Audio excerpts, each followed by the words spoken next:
Hi, I'm Chris Haigh and this is the Fiddle channel, and today we're going to have a look at La Bamba.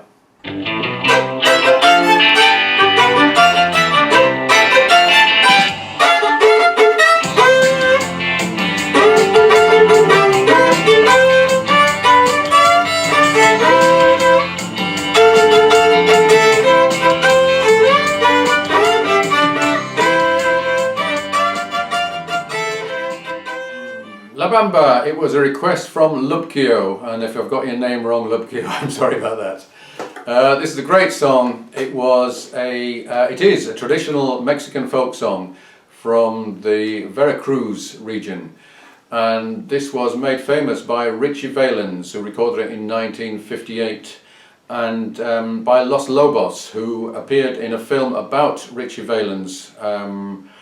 That was in 1987, and I think my version is based on theirs, although they're pretty close to the original. I'm going to look at the solo backing and the main melody.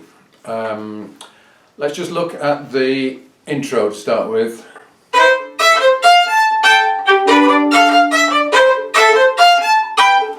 So that's a nice simple intro and very strong, and if you don't have a guitarist playing that, then that's an excellent thing for the fiddle to do.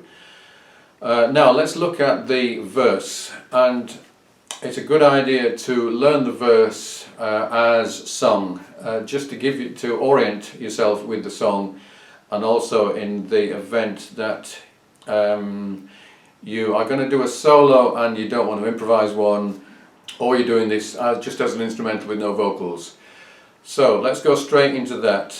It's pretty straightforward, although there's loads of syncopation, but I wouldn't worry about getting the individual notes right, because everyone's going to recognise what's happening, even if it's not exactly as original. Here we go.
Okay, then it's into the solo.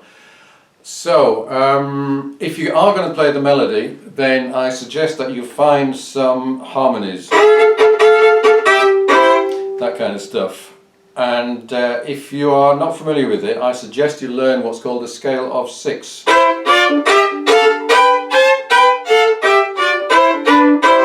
And I do have a video all about this. That will allow you to harmonize very easily as you go through. Any of these melody lines can be instantly harmonized, and your fingers will know straight away what to do. So basically the scale of 6 it's the same scale, the C major scale, that you're following for the melody, but each melody note is shadowed a sixth below on the lower string, which is the same as an inverted third, if that makes any sense.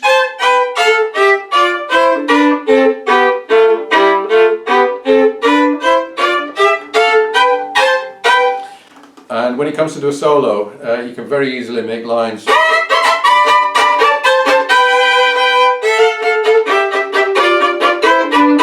And you'll sound like a pair of Mexican trumpets. Okay, so we just got to the guitar solo, and assuming you don't have a blazing hot guitarist who's going to take that, then you have to make something up. I don't suggest that you learn the guitar solo. Because apart from the first bar, which we are going to play, no one knows what that solo is. No one will remember it, no one will blame you for not knowing it. So I think it does make sense to do as your first bar, just as a kind of reference to show that you did at least once listen to the original. Apart from that, I would improvise pretty freely on the C major scale. And don't go into blues, which you would normally do on any kind of country or rock or pop song. I don't think the blues scale works on this. So let me just give you a little example of a solo, and I won't go into blues at all.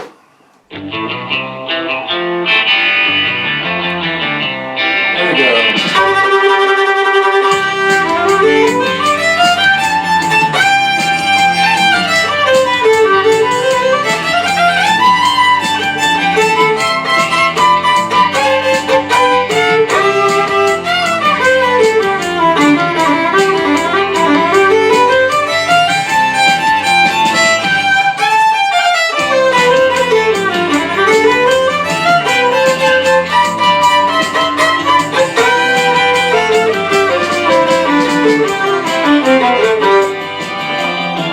And so on. You can go on for ages with that.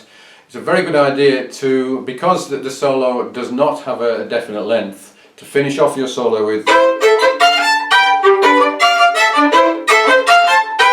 finish off with the intro to the whole song, and then everyone will know where you are. So on the original you would have half a verse and a chorus following that, and then this leads into a tempo change and a fast improvised instrumental on a little instrument, possibly called a vihuela, but I'm really not sure about that, and I'm sure someone will let me know what that little guitar type thing is, which plays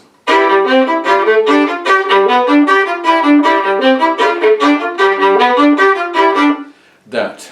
But I would say the chances are that when you're playing this with a band, you're not going to do that key change, and no one is going to have one of those instruments, let alone know what it is.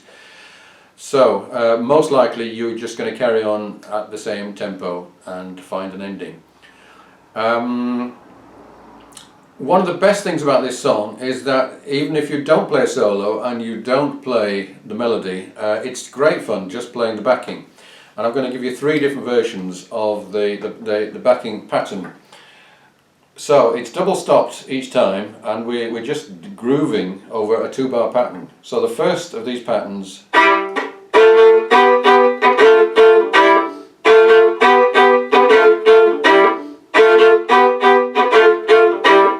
is that. So top line,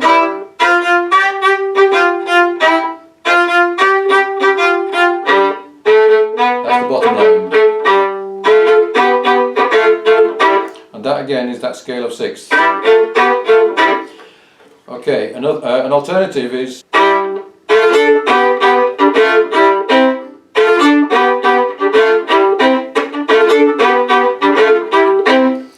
and yet a third alternative, up an octave.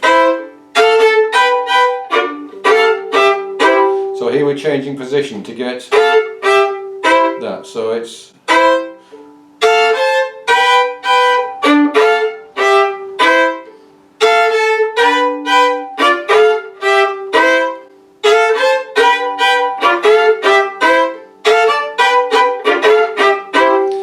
and if you chop in the spaces, then that's also great fun.